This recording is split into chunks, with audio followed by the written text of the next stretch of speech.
Looking for a place to talk with a load of Ninjago community members? Look no further, as my Ninjago Discord server is the perfect place.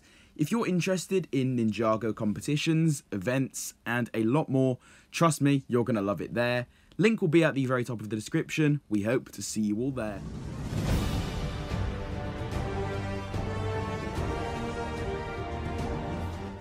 Ninjago hot takes. They've become a pretty sizable trend in the Ninjago community recently.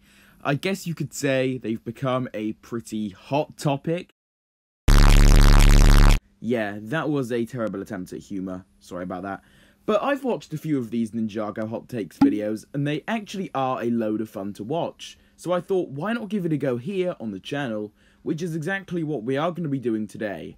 Last week, I asked for your hot takes, and you definitely provided me with some good ones, so let's go over them in today's video. Oh, and also, please be respectful to the people featured in today's video. This is all just their own personal opinion, so yeah, do just keep that in mind when watching today's video. With this being said, let's get into it. So to kick things off, we have a hot take coming from Ghost Reaper, and they say, modern Ninjago villains are often less iconic than Chen, Pythor, or Nadekhan, for example. They seem very stereotypical sometimes. This is actually such an interesting point, and you've given me a great video idea, thanks for sharing that.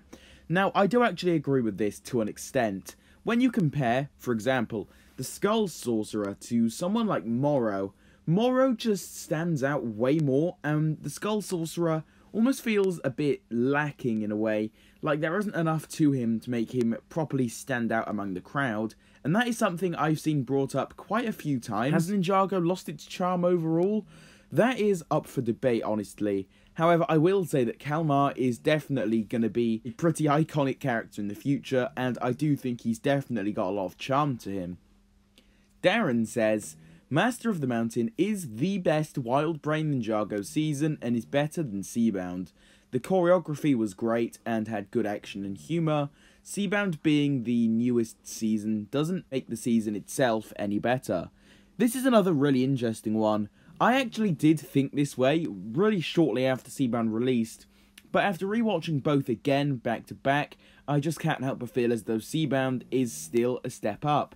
With that being said, Season 13 totally had its moments that were far superior, such as the fight scenes of course, but overall I think Seabound tells a slightly better story and better develops its focus ninja, so for that reason I'm going to have to disagree there. Our next person left loads of unpopular opinions actually, so thanks for that, but we don't have time to go through them all, but I'll pick one out here. Moro is the best character. Yeah, this is definitely unpopular in my books. I actually find Moro to be heavily overrated. I think I have an unreleased video somewhere that talks about this. May actually have to release that one soon, but I strongly believe that Moro isn't as good as some people make him out to be. In fact, I think he's actually one of, if not the most overrated Ninjago characters of all time.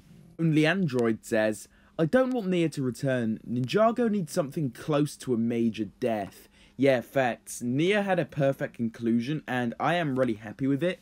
I think I'd personally like for her to show up again in about 2 seasons' time, still in her same form, but I definitely do not want her back in her human form again. At most, maybe have her show up a few times here and there, but just do not reintroduce her to the main ninja team. We really need a strong conclusion like this, and something this close to a major death scene would be incredible to see. Frosty says, Wild Brain's animation is better than Wheel Film's. The only exception is the Oni trilogy. Oh my god, yes, I couldn't agree more. I'd say it's extremely close to the Oni trilogy's animation as well, if not on the exact same level. Wild Brain's attention to detail is just so clean and so crisp. It's just super satisfying to watch because of how well animated it really is. If you think this animation is terrible, I'm convinced you're just lying to yourself. Luke the Ninjroid says, Emperor Garmadon is very weak compared to his other 2 incarnations. He barely develops through the course of his run, and only starts to get decent in Season 10 when he just leaves. What a disappointment. Oh, this is interesting. I'm going to have to actually disagree quite heavily with this one. In Seasons 8 and 9, he's essentially just a cold-blooded zombie killer, only caring for his dominance. He doesn't even care one bit about his son. Moving into Season 9, however, he still carries across those attributes, but we see him begin to actually learn about emotions, and very slightly, he begins to care more for people. This was shown especially in the scene where Garmadon could have crushed the battle wagon containing Nia, Dareth and Lloyd, but he just stopped himself for a split second, and I think that was his love for his son showing through just slightly. And then the fact that he began to genuinely care for Harumi, and then there's the pretty significant development for him in Season 10. So to be honest, personally, I'm a big fan of how they handled him. I think it was done pretty amazingly, and I hope we see more of where he goes from here. But I can also see why you may disagree with this, which is fair enough, of course. But that is all the hot takes I'm going to be going over in today's video. I do really hope you all enjoyed it. It's actually been really fun to read through all of the hot takes you left me, so thanks for that.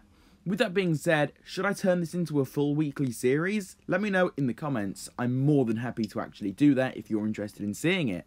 If you enjoyed, then be sure to drop a like on it. For more videos just like this one, plus a whole lot more, make sure you subscribe and turn on post notifications so that you never miss out on any future Ninjago content from me ever again.